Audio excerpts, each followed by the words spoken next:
So third time is yet to be a charm. So really quick, I'm going to put, let's try this again. All right, so this is meditation 101. So a lot of, the tips I give out is for my clients to practice meditation. And a lot of them will come back with, I can't do it. I've tried. Meditation is something that's been, I guess prominent in our day-to-day society now. It's something that everyone talks about, but a lot of us aren't practicing.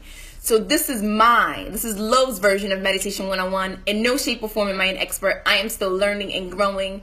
But this is what I have found to be extremely helpful in my journey and in my client's journey. So I wanted to share. And of course, in the Sacred Sister Circle, we're going to be talking about this in way more in depth, and you're going to have a place to come into to ask questions and share. And as you're coming on, say hi. I see Alex, you're in here. Hello. So as you are practicing as being part of, a sister in the circle, you can come back and ask us questions, and you'll also have a community of women trying to meditate, so we can go back and forth with sharing our experiences. So again, for those who don't know me, my name is Leilani Oliveira. I am a mindset and self-mastery coach. And I basically just help women create the reality that they want, their true desires by, digging back in, their past, healing, doing a lot of, personal growth. Hello. I miss you, girl. I hope that I see you soon. So back into, going back into Meditation 101. So for those who are practicing, are trying, and feel like they're not succeeding, I want to first start by saying that meditation is something that is super simple. It's a lot more simple than, mainstream makes it seem. Even though there's different types of meditation, right? It is very simple. And all you have to do is really get in position, find a quiet place, find a quiet place in a comfortable position that you can stay in. So you could either lay down. I preferably like sitting in an upright position, so I know my spine is straight. I know all my chakras are connected and have an easy access, a flow of energy. And then I go into my meditation. So when you start meditating, you can try different things. So when I first started, I started as, with doing guided meditation, and I had mentioned on a live that I had done previously, there's so many apps out there that can guide you through the process, and that what I found helpful. And then as I transitioned into doing it on my own, I really just did what I was learning from the guided meditation, and then I kept moving more and more into it to just doing it completely on my own now, or with a little bit of background music.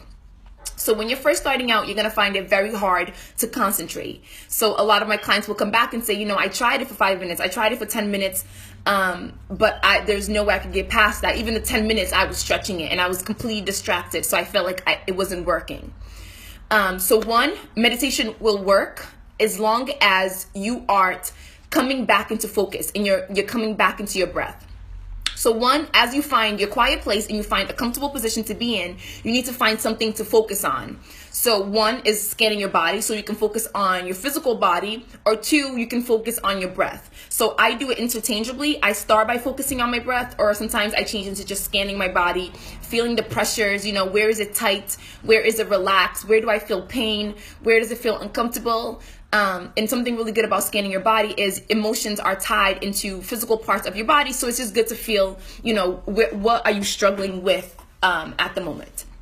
Okay, so now going into why is it so hard to concentrate? Guys, it is so hard to concentrate because, this is, the elite is what I call them, the 1%, the one that's controlling the masses.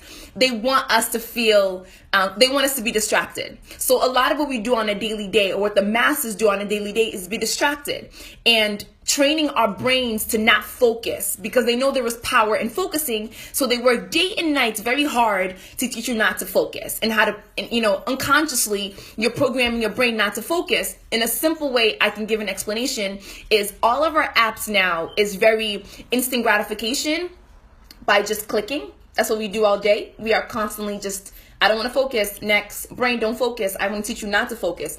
I want you to keep wanting to be satisfied by the next thing, by the next thing, by the next thing, by the next thing. So you barely can even read a book at this point. It's like you've been training your brain to not focus for so long that you can't even finish a book. You'll start, and I think there's crazy statistics, and I can't remember right now, that the average person will start a book and only go through chapter 1 and then stop. It just shows lack of focus. So once you're aware of that, then you know that you've been training your brain not to focus, which leads you to now understand that if you want to focus, now you have to program your brain to focus. So you're going to feel uncomfortable, and you're going to go through the growing pains of, sitting in a quiet place in a comfortable position and not being able to focus. And that is phase 1 of meditation. So I think when people first start meditation, that is the first phase and the first thing you want to tackle, which is increasing your focus. Because right now it's hard, and that's fine. It's like going to the gym. When you first get on the treadmill, you're not going to run 10 miles. When you first carry some heavy weights, it's not going to feel as easy. You're not going to be able to, you can't start at 25 pounds. You start at 5. So meditation is the same thing. It's the practice, and you got to practice at it until it becomes a strong point. So again, now that we know we don't focus, phase 1 is about increasing focus. And if it resonates what I'm saying to you, if you tried meditation, this makes sense, give me some hearts. Show me that what I'm saying actually is resonating with you. Okay? So again, so first phase is increasing focus. And that's simple. You increase focus, and once you have, now every time your mind starts to wander and you're fighting between your mind and yourself, you just keep bringing it back. So I'm focusing on my breath, and then all of a sudden I think about, okay, what am I going to cook later? Then it's like, no, I got to bring it back to my breath. So the first phase is just training. You're going to wonder, you got to bring it back. You're going to wonder, and then you got to bring it back. So that's phase 1. Then you move on to phase 2. Phase 2 is once you can concentrate on your breath, now you want to consciously make sure that you are getting your body as still as possible. So if you think about it like going to sleep, so you only transition into deep sleep when your body is still enough that your body can relax and go into REM sleep, deep sleep. Same thing with meditation. For you to really get deep in, of course, lipstick is going to be on my teeth, that's just how life works. Sometimes you got to get lipstick on your teeth. Anyways, sorry about that. So phase 1, then phase 2 is about getting your body still enough for you to even get into your subconscious and get deep in meditation. So now we're done with phase 1. We've learned to focus. We can focus a lot better. It's easier. We go on to phase 2, which is getting our body still. So what I do is I scan my body, and I literally feel myself releasing tension. So I start at my crown chakra, and as I'm scanning, I'm literally thinking about, I want to get my eyebrows relaxed. And then I want to get my eyes as relaxed as possible, my nose, my lips, my jaw. And then I scan down, and as I'm scanning, I'm really thinking really hard about how do I relax this.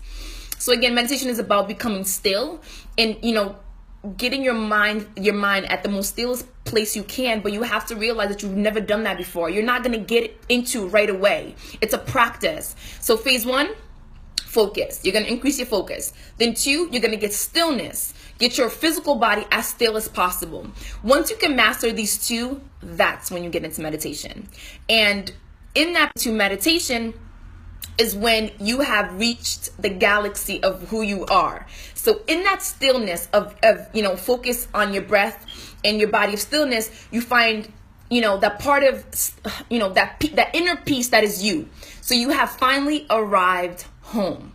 Okay. So now when you have arrived home, so many wonderful things can happen. So you are currently in your subconscious, which means now you can start reprogramming and rewiring the part of you that controls, I think it's like 85% of what you do on a daily basis. It controls your breathing. It controls your heartbeat. You don't have to think of any of those things. You don't consciously think about beating your heart. You don't consciously think about breathing. It's something that just happens, so your subconscious is taking care of it. So if your subconscious is that powerful, getting into that space and being able to reprogram and heal is probably one of the most powerful tools you can have. So again, if you're having a hard time meditating, it is so normal.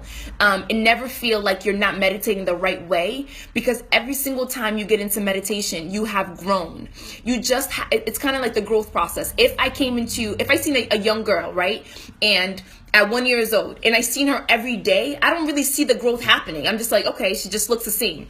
But if I leave and I come back in 2 years, I'm like, oh, whoa, this woman this young girl is huge now, because you don't see growth happening every day, but it's happening. So same thing with meditation. Just trust that every time that you are putting yourself in that place, either, growing and increasing your focus, or learning how to get your body still consciously, that you are learning how to meditate, and you are getting, and every time it's meditation, it's at a certain level of meditation.